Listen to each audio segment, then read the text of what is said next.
Hello, everybody, and welcome, Pete. This is a special guest um, video, and today we're going to speak about angels. And the reason why you are here, Pete, is that I was in touch with an archangel who introduced himself as Nathaniel, and I was very curious. Who is Nathaniel? I never heard of him. And then I was checking some videos on YouTube and saw you talking about Archangel Nathaniel, and I was so fascinated by you. So I asked you if you want to be talking together about archangels and how you work with archangels. So would you like to introduce yourself a little bit Well, first? for sure. Yeah, thank you. Thank you, Rita, so much. I'm so excited. So I'm Pete Casaboon. I call myself the Angel Encourager, which means that I use the angelic realm to encourage other people to become vulnerable and authentic and empowered.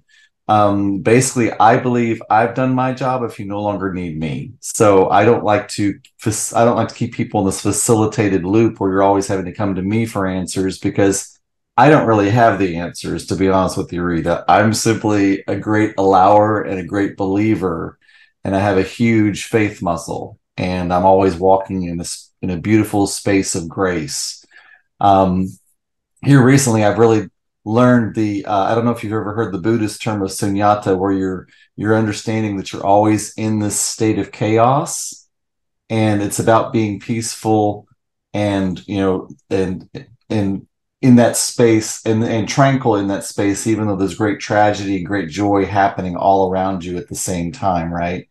And that is really a space that the angels have really helped me to facilitate and be able to move through so that I can understand both the 3D space time, Pete, and the fifth dimensional, higher dimensional being that is all of us as well, right? And it's almost like living two different lives at the same time, seeing yourself, being up there and kind of seeing what's going on, and then actually experiencing it as well. It can be, it really expands your brain as you go through, your spiritual walk and your spiritual, I guess, training is what I'd say.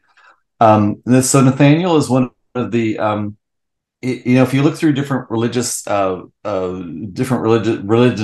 some angels are recognized here and some aren't there.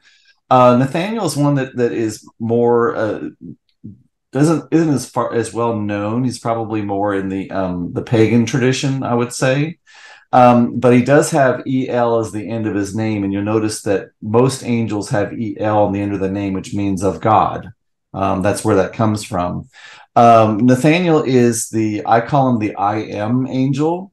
He's the manifester angel. So, whenever you make a statement of I am, you are proclaiming, you are identifying yourself with something, whether it's I am poor or I am rich or I am healthy or I am sick or whatever it is, you are proclaiming that out to the world. And, spirit, the universe, the angels, God, however you want to put it, puts no value on this is good and this is bad.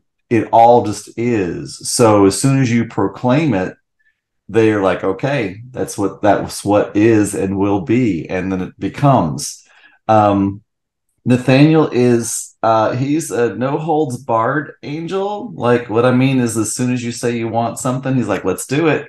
And a lot of times what that means is, I think it's Oprah that says you can't have something new in your hands when your hands are full. So he will take the things out of your hands that are keeping you from being able to take the new, which can, on the earthly plane, can really trigger us when we see we're losing things.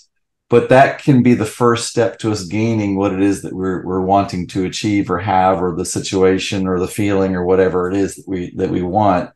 Archangel Nathaniel is also in charge of what's called the violet flame. And this is basically a flame that can come down into your top of four chakras, and it's a transmutational, transformational flame from the highest electromagnetic frequencies of God.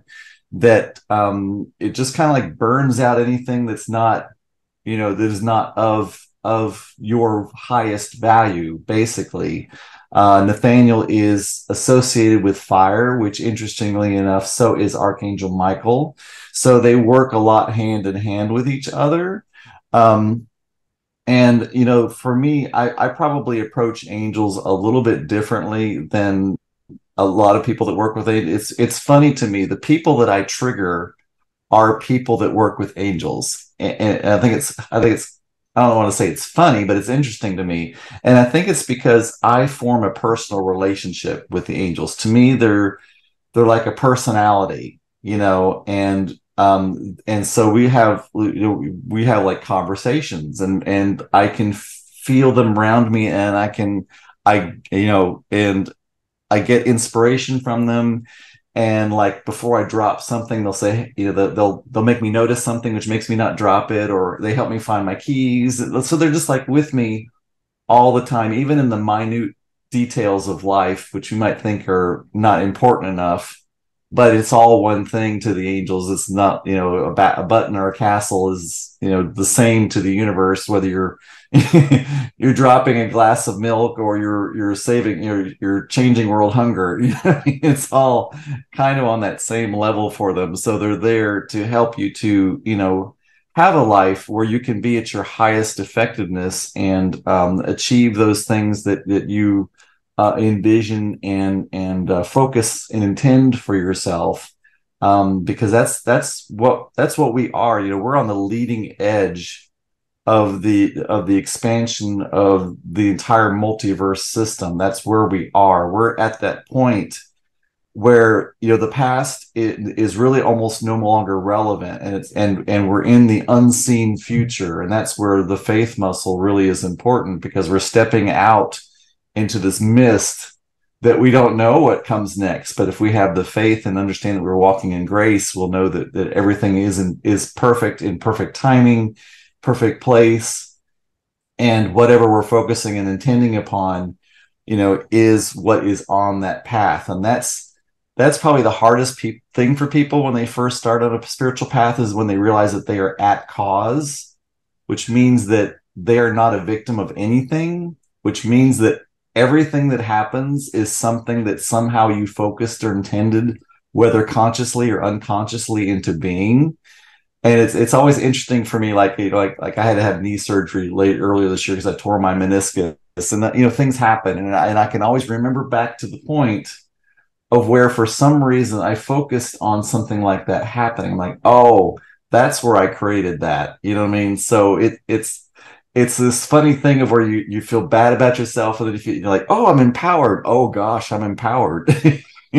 Yes. Thank you, Pete. I first came across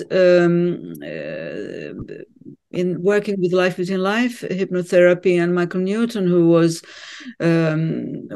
the one who introduced a lot of other people to this way of remembering the soul in a deep trance state. One could say it's a 3-4 hour long hypnotherapy session, and one of his experiences were that everybody have a primary guide, as he call it, and many secondary guides too. And for me, this was exciting.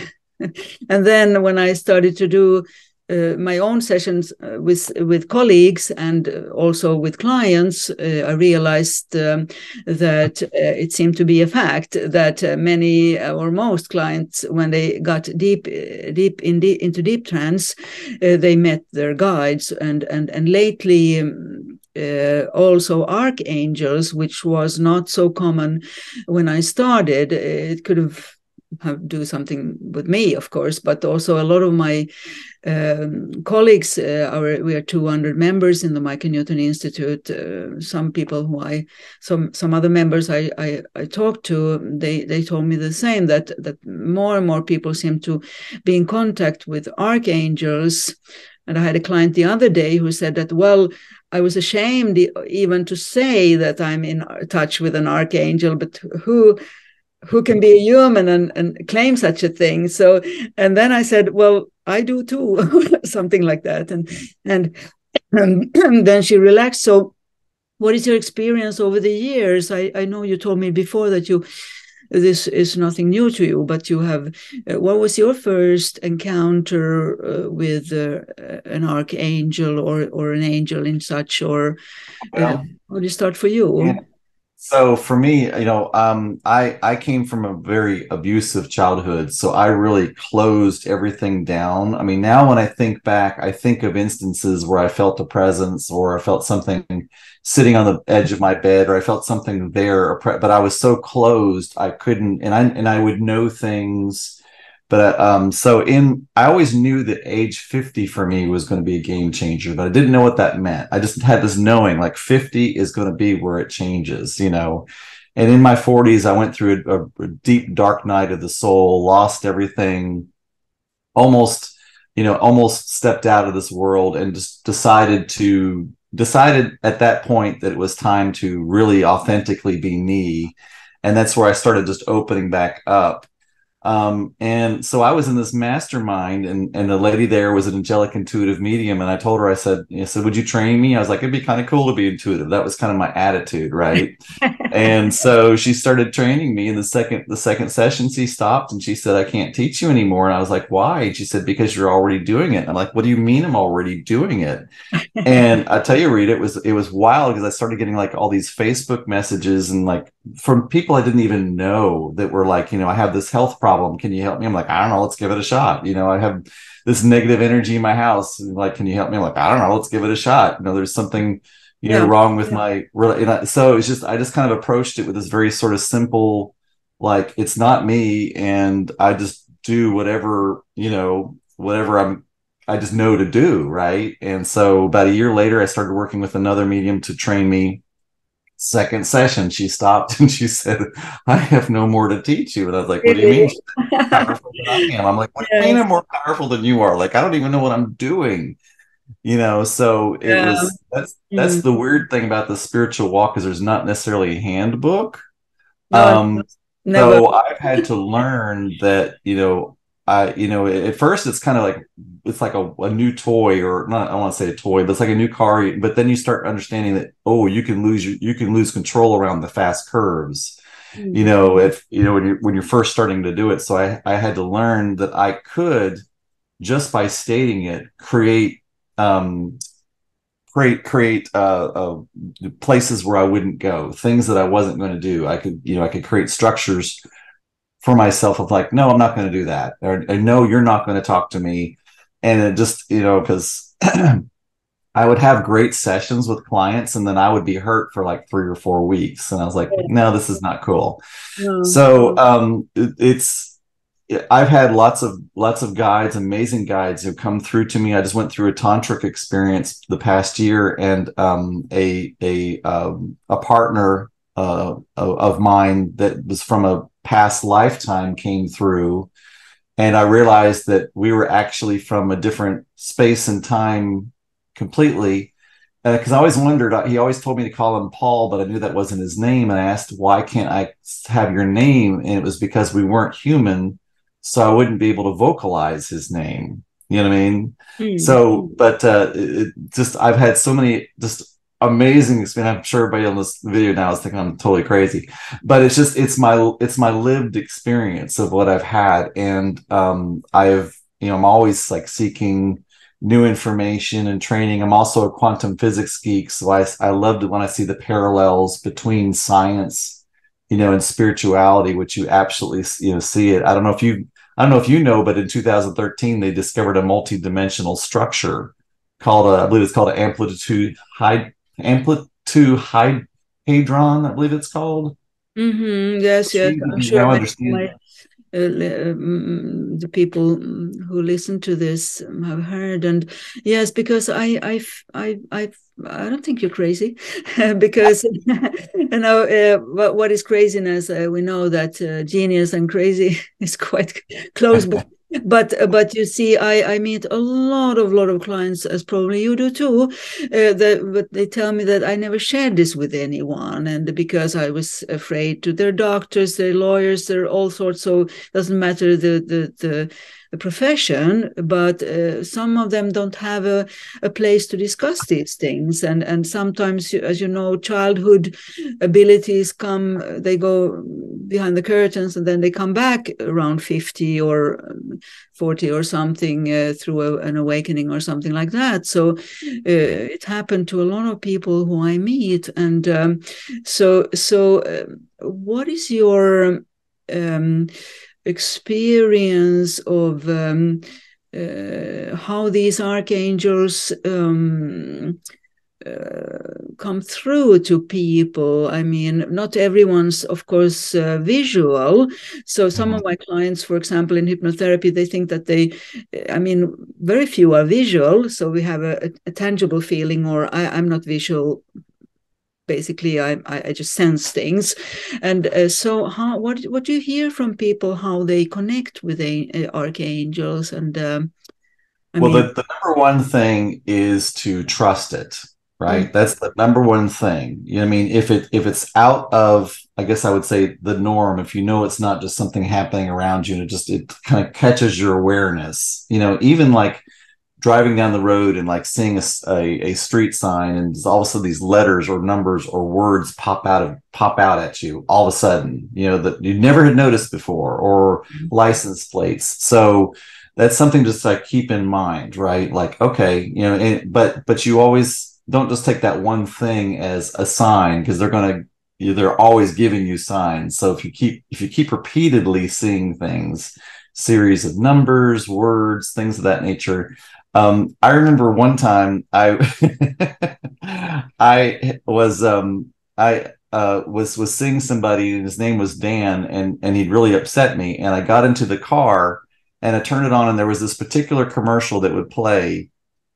And, of course, I just turned the car on. And as soon as I turned the car on, the commercial started on the sentence, "Dan is an idiot."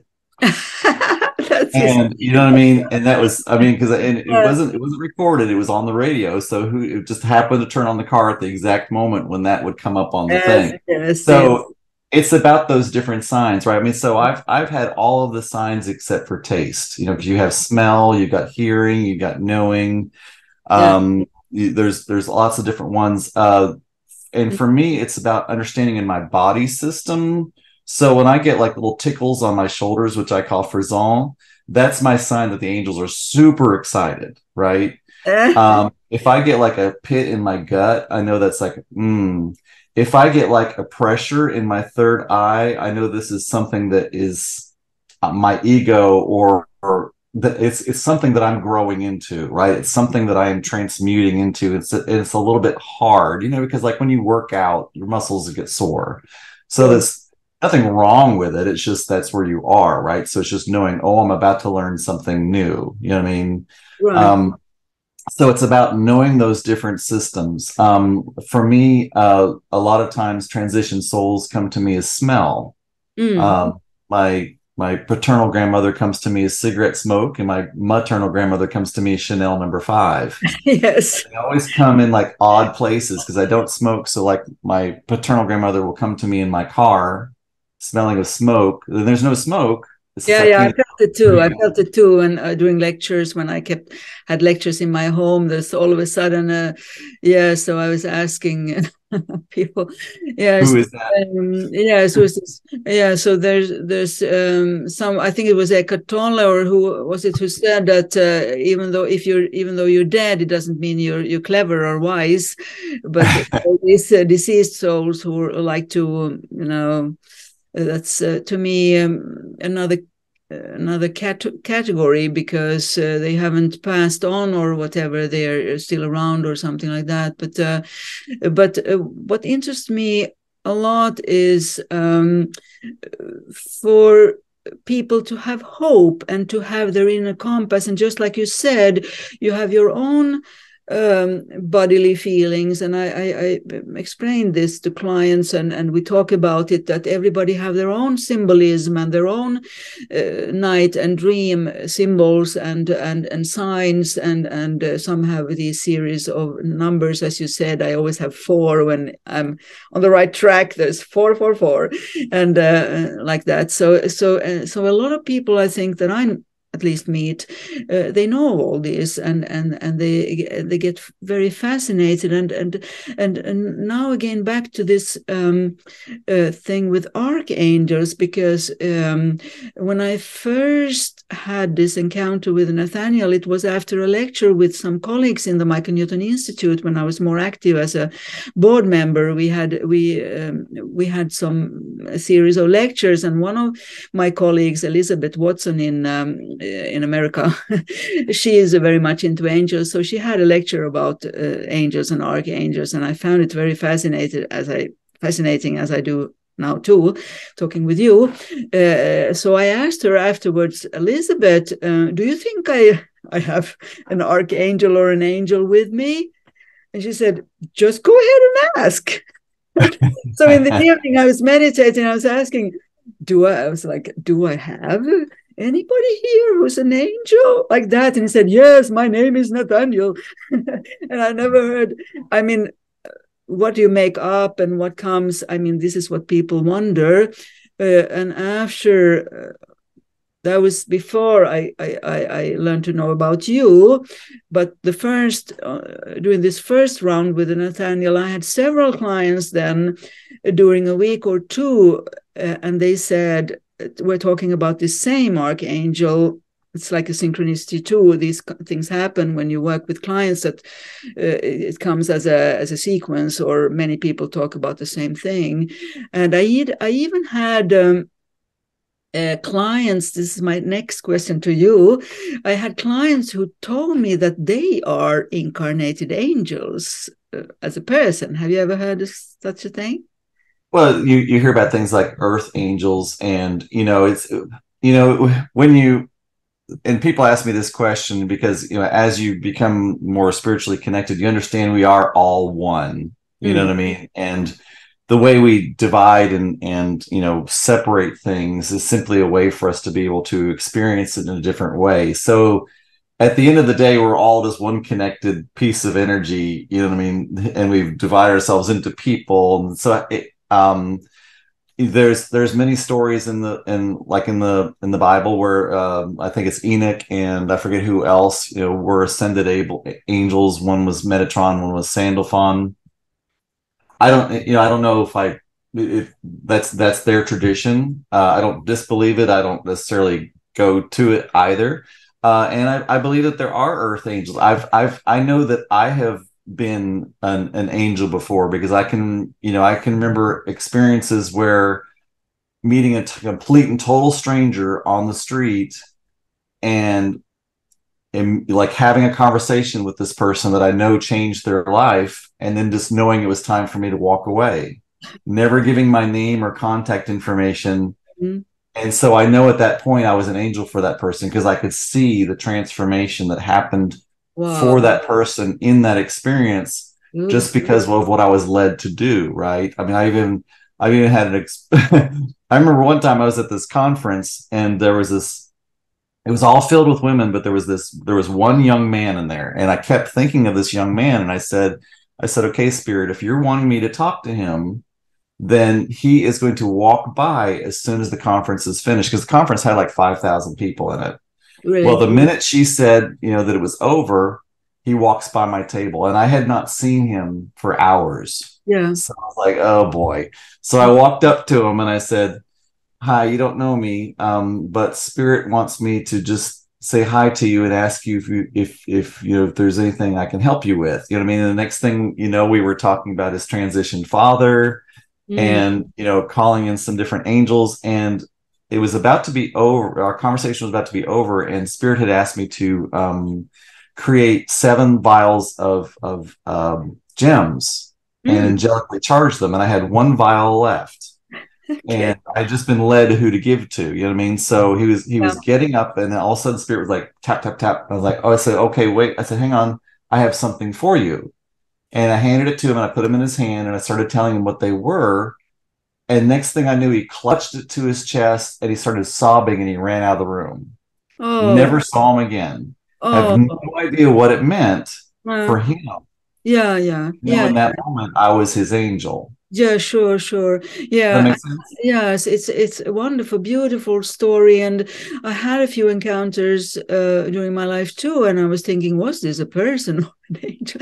Whatever. But this person, this client who told me that she is an earth angel, she said, because I got very curious. Usually, when I do the sessions, I'm like a coach, of course, so I ask open questions, and they are in deep trance, so they always it's like the truth come through them. So I don't think that you can lie if you are in deep hypnosis, whatever lying would be. But it was very authentic with her, and I asked her also, do you can I ask you, are there more of you here on earth now? Because I thought it was fascinating. She told me so many things, and she said, yes, there's plenty of us now. And so I asked her, can you do like an overview and go up, I mean, a few miles and check earth, not only miles but higher, check earth. And if you would explain to me, the angels have special light. Let's see.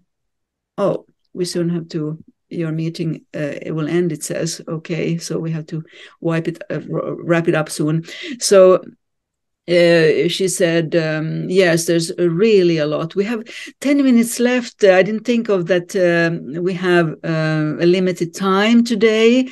So I could talk with you for hours, but I would like to spend this last 10 minutes talking about earth angels and all sorts. We can maybe do another session later on. Oh, yeah, But sure. now, would you like to tell my Swedish audience, maybe other people abroad, and maybe you want to use this video yourself, how people can contact you? And I will, of course, put the link below because I will share this on my YouTube channel, and you will, of course, have this video to share in case you want. But can you tell the minutes we have left, how people can get in contact with you and something like that? Yes. Probably easiest is Facebook. I mean, if you go to my private profile, my personal profile, I've got everything else kind of linked off of it. So Pete Casaboon, or they can go to the Angel Encourager. Each thing has its own, page. And if you type in the Angel Encourager on Google, I come up there as well. So that Yes. might be the easiest way. As far as earth angels, so there is, there's biblically tradition, and in a lot of ancient traditions, you hear tales of, large figures that come down to earth and mate with humans. And then if you go to the New Age spiritual, traditions, you hear about the Pleiadians and the different, alien species that come to earth and, are creating like Atlantis and things of that nature. So there's a lot. I absolutely think that that's happening. You know what I mean? Because you can see it. Sure. Yes. And as I believe you told me before that it's on a, global humankind. Interesting to know what happens in for humanity, one could say, but for each person as such. I think you save a world by saving one person, and you can start with yourself even. So that's why I like to be an advocate for people getting in touch with their higher angel, as I call it, higher angel, because I believe it's equally important also for me, at least, to get in touch with my inner child and other of my personalities, one could say. But the inner child and the higher angel, I think, is somehow in connection. So you need to be grounded too, I believe, to be in touch with these angels. Otherwise it's hard. As you said, as a small child, you were not, maybe, or at least you don't remember now if you would connect, because maybe you did, but when there's a lot of worries and it's hard. And I meet a lot of clients too who are in difficult periods of their life, and so they connect with their angels sometimes in a session with me. So they get curious afterwards, how can I continue and I always, in a hypnotherapy session, you can always implement, and the client knows then that now the connection is forever, and the connection is there. So it's only to practice, so to speak. So yeah, so can people contact you personally too for guidance or for some kind of counseling, or you have courses and workshops? I know, but yeah. So right now I'm starting a free private Facebook group that you're in, Rita. It's if you go to facebook.com/group/boost your brilliance. The name of the group is Divine Angelic Manifestors. So that's really where I'm putting a lot of my emphasis right now. I do have courses on Udemy and things of that nature. They're a little bit older. I need to upgrade them a little bit because I've upgraded a little bit, but yes. But yeah, so but that if you look for Divine Angelic Manifestors on Facebook, it's a free private Facebook group, and I post in it fairly frequently. I do offer some more intensive types of things on it, and I did create about a half an hour video last night specifically for your audience with the 4 cardinal archangels, Michael, Uriel, Gabriel, and Raphael, which is kind of the basis of where I start everything. I work with probably 50 or 60 different angels, but they're like my core team. Mm-hmm. That's beautiful. That's beautiful that you share. And yeah, so I think this is beautiful. We soon our time is up, but it was beautiful talking to you. And I can tell the audience that we had some challenge to connect, all sorts of technical problems. So then you said, I'm going to ask Archangel Michael to make it work, and it worked. Yep. Michael's the tech guy. So I was quite a relief that we made it happen, and thank you dearly.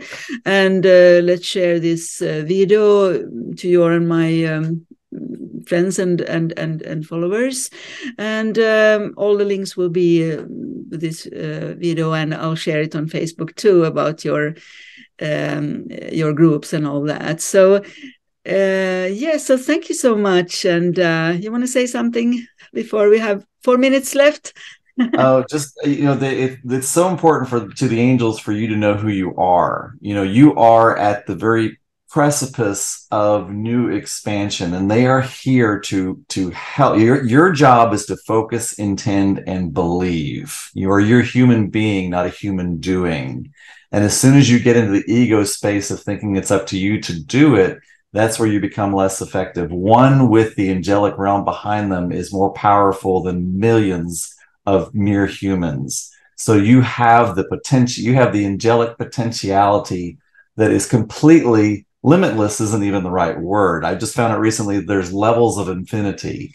So there's just no end to the expansion and the possibility that can happen. And my thing is to bring people to that angelic realm so that we can change this world. My daughter's working on having a grandbaby, and I want that grandbaby to be born into a beautiful new world of love and light. And that's where the old paradigm is dying, and it is gasping, and it is fighting for breath. And that's what we're seeing happening. But we can all be a part of that new realm of love and unconditional love, first for ourselves and then other people. Beautifully said. And I totally agree. And it's like, amen.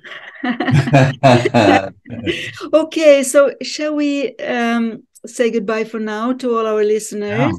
Yes. And hopefully talk soon again. Yes, Rita, I see the divine in you, and I appreciate you so much, and to your audience as well.